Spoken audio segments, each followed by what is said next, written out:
on social media may look cool, but a lot of times it does nothing for your pockets. It does nothing for your bank account. It can be very beneficial to your pocket. It can be very beneficial to your bank account, but often I see people with 20,000, 100,000, half a million or more followers, and they're struggling. They're putting all their time and energy into sharing content after they spend countless amounts of hours creating the content, all for the content to get a lot of views, but the views don't add up to financial dues. Why is that? Well, it's because the average person doesn't know how to monetize. A lot of times people go viral off on accident.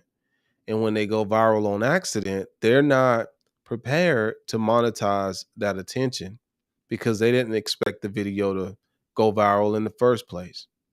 And then you have people that know they're going to go viral because they know what type of content to put out there, and they still are struggling financially because they don't know how to turn their free audience into a paid audience.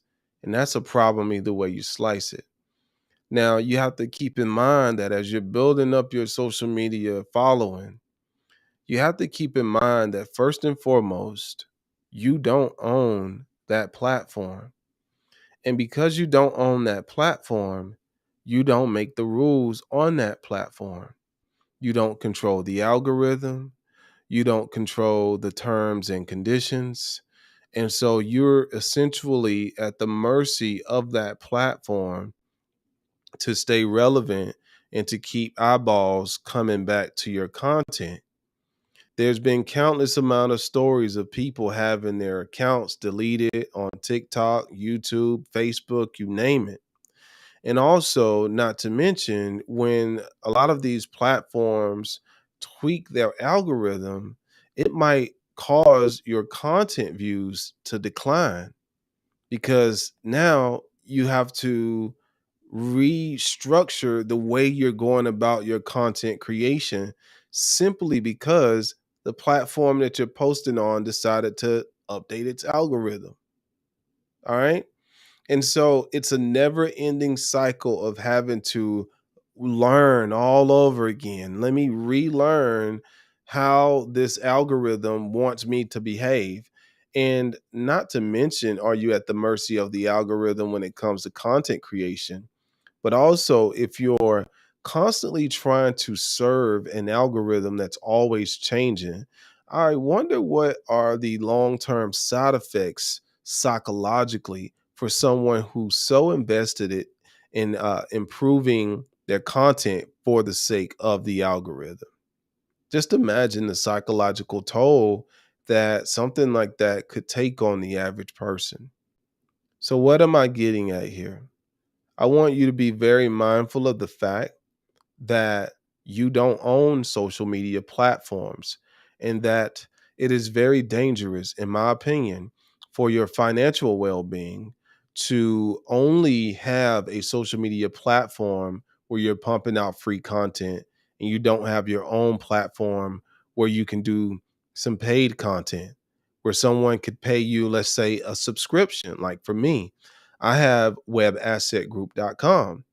Now I have a smaller community on webassetgroup.com, way smaller than my TikTok audience, way smaller than my podcast audience, and way smaller even than my YouTube audience. However, the fact of the matter is the people on Web Asset Group value me so much that they are willing to pay me a monthly subscription to be a part of my community so that they can learn from me. That's a ethical way that I've learned to monetize my personal brand. And I see so many content creators dropping the ball. They don't know how to monetize their brands other than drop shipping some t-shirts. Now, some people will try to drop ship some t-shirts, but if you're not, constantly wearing your merch every single time you put out content, and that merch or that video that you're wearing the merch in is going viral every single time, the chances of someone just going to your page and buying a t-shirt are slim a lot of times because everyone's doing t-shirts. So you need something that sets you apart. So if you are a content creator, one of the number one things you can do to monetize your personal brand is to create a community based off of a subscription. So if you are someone that's constantly educating people on YouTube about yoga, then start your own social media platform that specifically gives those individuals that are interested in learning more an opportunity to connect with you deeper and learn more from you, giving them access to, let's say, premium content that they don't have access to on YouTube or TikTok. And so I just really want you to understand that, yeah, for people that don't have a lot of followers, when they see you have a lot of followers, you kind of look cool in their eyes. But the truth of the matter is, there are so many people out there with a ton of followers that haven't properly monetized their social media presence yet. And if you already have money, kudos for you.